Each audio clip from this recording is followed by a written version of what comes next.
खाद बनाने की शुरुआत कैसे करें। तो मैं आपके लिए एक ये वीडियो लाई हूँ क्योंकि मैं अभी से अपना खाद बनाना शुरू कर रही हूँ। इससे पहले मैं खाद नहीं बनाती थी। तो यहाँ देखिए मैंने ये इस तरह की 60 किलो की ये एक ड्रम है जिसको कि मैंने लिया है और मैंने इसके बेस में आप देखिए इस तरह से इतने छेद कर दिए हैं। मैं आपको दिखाती हूँ तो आप देख सकते हैं इसमें मैंने इतने छेद किए हैं, बाकी मैंने इसमें कहीं छेद नहीं किए हैं। उसके बाद मैंने इसमें आप देखिए यहाँ पर इसके ढक्कन के नीचे इस तरह से छेद कर दिए हैं ये, और इसके नीचे मैंने लिक्विड इकट्ठा करने के लिए इस तरह से एक बाल्टी रख दी है। आप देखिए तो ये बाल्टी के ऊपर हम इसको रखेंगे तो ये हमारा कंटेनर तैयार हो चुका है। तो ये हमारा खाद बनाने के लिए कंटेनर है।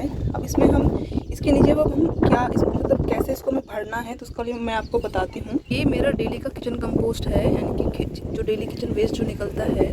उसके बाद ये देखिए अंडे की छिलके हैं क्रेट के अंडे के।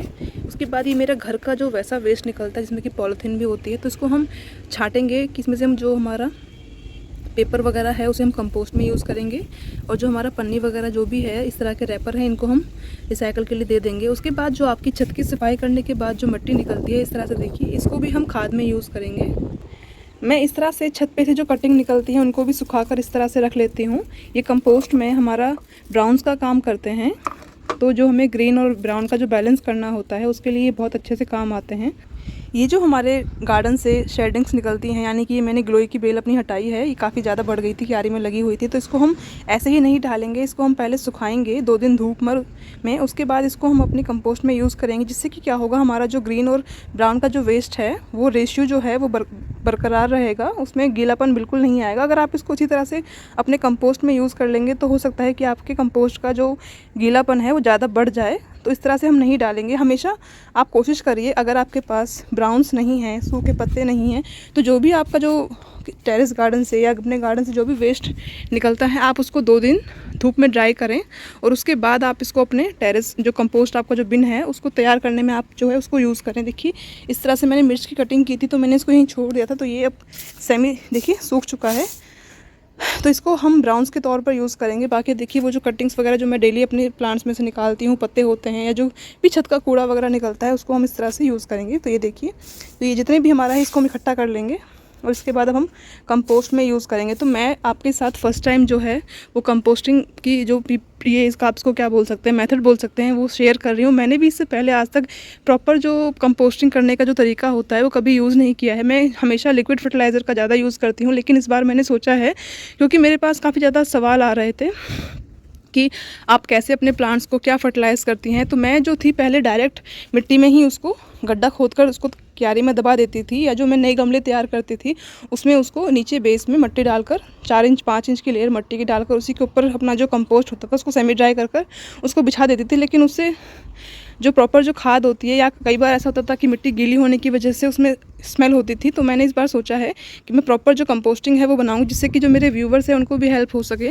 कि कंपोस्टिंग वगैरह कैसे करनी है, ताकि आप अपने जो घर का वेस्ट है उसे घर तक ही सीमित रखें, उसे घर से बाहर ना जाने दें। तो चलिए मैं आपको दिखाती हूँ कि इसकी लेयरिंग अब हमें किस तरह से करनी है। तो ये हमारा बिन है, इसमें हम सबसे पहले जो नीचे एक लेयर हम इसमें डालेंगे जो हमारे पेपर्स हैं, यानी कि हमें इसमें सूखी एक लेयर नीचे लगानी है। तो इसमें हम जो यूज़ करेंगे वो करेंगे अपने अंडे की क्रेट का। तो जो इस तरह की हमारी अंडे की क्रेट होती हैं इनको हम इस तरह से तोड़ कर इसके अंदर एक लेयर इसकी बिछा देंगे। तो यहाँ पर मैंने इसके अंडे की क्रेट के छोटे छोटे टुकड़े करके डाल दिए। अगर आपके पास अंडे की क्रेट वगैरह नहीं है, आप अंडे यूज़ नहीं करते हैं, तो आप अपने बच्चों की जो नोटबुक्स होती हैं, बुक्स वगैरह होती हैं, अगर वो ग्लॉसी नहीं हैं तो आप उन्हें यूज़ कर सकते हैं। उन्हें रद्दी में ना फेंकें, उनको रद्दी वाले को ना दें, आप उन्हें इस तरह से कंपोस्ट में यूज़ कर सकते हैं।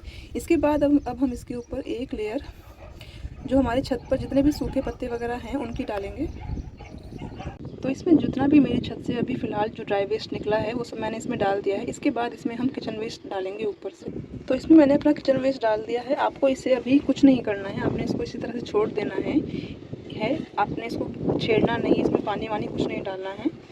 तो मैं आपको अपने साथ ही कंपोस्टिंग बताना सिखा रही हूँ। तो हम ये देखेंगे कि इसमें हम फेल होंगे या इसमें हम सक्सेस होंगे, क्योंकि ये बिल्कुल स्टार्टअप है, यानी कि बिल्कुल बेसिक से मैं आपको सिखाना चाहती थी, इसलिए मैंने पहले इस तरह की कोई वीडियो नहीं डाली थी। तो धीरे धीरे मैं आपको कुछ मेथड्स हैं वो सिखाऊंगी, जो कि आप अपने घर में इस्तेमाल कर अपनी खुद की खाद बना सकते हैं और अपने पेड़ों को दे सकते हैं, पौधों को दे सकते हैं, जिससे कि आपके पौधे भी मेरी तरह ही हरे भरे होंगे।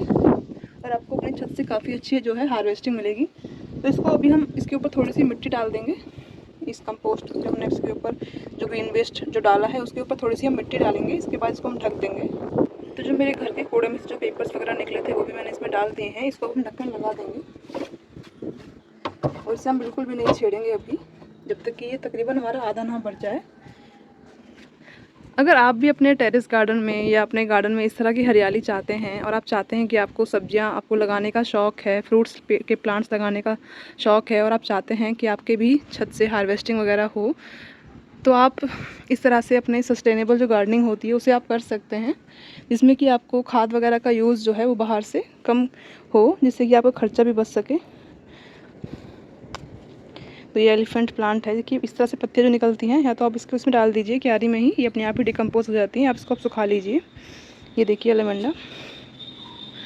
तो अगर आपने मेरा चैनल शॉर्ट्स के थ्रू सब्सक्राइब किया है तो प्लीज़ चैनल विज़िट कर और सब्सक्राइब पर जाकर उसको आप ऑल नोटिफिकेशंस पे जाकर क्लिक करें, जिससे कि आपको जो मेरी वीडियोज़ हैं उसकी नोटिफिकेशन पहुँचे और आप मेरी वीडियोज़ देख सकें। तो इस तरह से देखिए, मैं आपको छोटा सा एक टूर भी दे देती हूँ। तो देखिए मक्के की जो ग्रोथ है काफ़ी अच्छी हो गई है। प्लीज़ जो ये वीडियो है ये आप पूरी देखें, इसको स्किप करके ना देखा करें, जिससे कि आपको पूरी जानकारी सही से मिल पाएगी। क्योंकि आप लोग वीडियो पूरी नहीं देखते हैं, फिर आप कमेंट्स में सवाल पूछते हैं। अगर आप वीडियो को ढंग से देखेंगे तो आपको सारे सवालों के जवाब अपने आप ही मिल जाएंगे।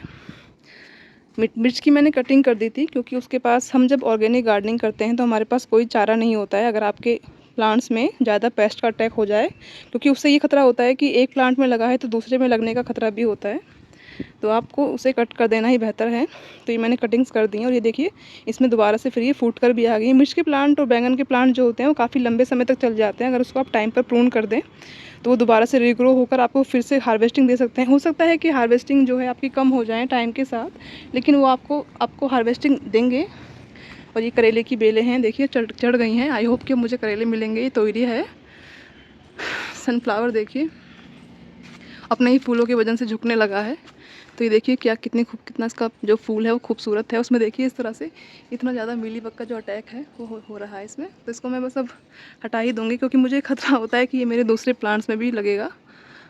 तो बस ये देखिए मैरीगोल्ड वगैरह है, मैंने लगा दिया था। टमाटर भी अब ग्रोथ पकड़ ही लेंगे, अब बड़े होने लगे हैं। तो मैरीगोल्ड आप ज़रूर लगाएं अपने क्यारियों में, अपने जिसमें, इससे कि जो नेमाटोड्स की जो प्रॉब्लम होती है वो आपके प्लांट्स में नहीं होती है।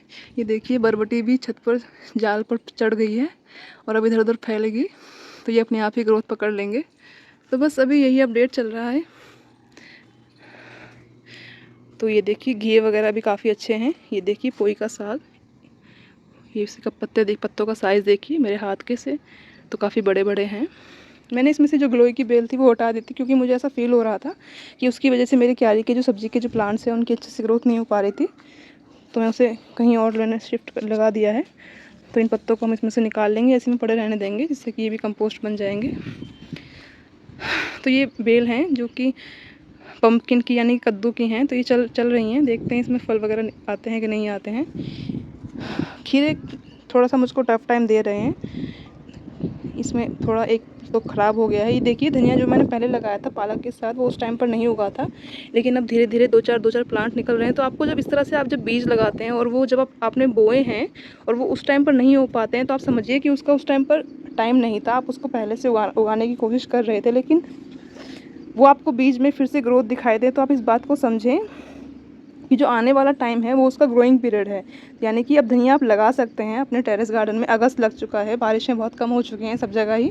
तो इस टाइम आप जो किसान जो अगेती जो बोलते हैं ना, आप बिफोर द टाइम जो होती है उसकी जो खेती लेते हैं वो धनिया इस टाइम लगाते हैं अपने खेतों में, और उससे वो काफ़ी अच्छा मुनाफा कभी कमाते हैं। क्योंकि मेरे कई रिश्तेदार हैं जो खेती करते हैं, तो मैंने उनसे पता किया है। तो वो इस टाइम धनिया की बुवाई करते हैं। और ये देखिए पालक में कीड़े लग रहे हैं तो जो पत्तों को खा रहे हैं। तो सब्ज़ी बनाने के लिए पालक तो मिलेगी थोड़ी बहुत तो इस टाइम, बाकी फिर से हम इसकी बुआई कर देंगे। जो हमारे पास खाली जगह बचेगी उसमें हम सारे में पालक, धनिया, मेथी इस तरह से लगा देंगे। क्योंकि मैंने वो वाली क्यारी है जो बिल्कुल खाली छोड़ी हुई थी, तो उसमें हम इस तरह से लगा देंगे। तो नीचे नीचे जो हमारा है धनिया, पालक वगैरह, मेथी, मूली होती रहेंगी, ऊपर ऊपर हमारी बेलें चलती रहेंगी, और उनको हम प्रॉपर फिर खाद न्यूट्रिशन भी देंगे। तो इस तरह से जो हमारी कंपेनियन जो गार्डनिंग होती है वो हो जाएगी। हमें दोनों ही ऊपर से भी और नीचे से भी दोनों तरफ से हमें हार्वेस्टिंग करने को मिलेगी। आई होप कि आपको मेरा ये वीडियो अच्छा लगा हो, और चैनल को सब्सक्राइब कीजिए, ऑल नोटिफिकेशन पे जाइए और जो बेल आइकन है उसको भी क्लिक कीजिए, जिससे कि आपको मेरे नोटिफिकेशंस टाइम पर मिले।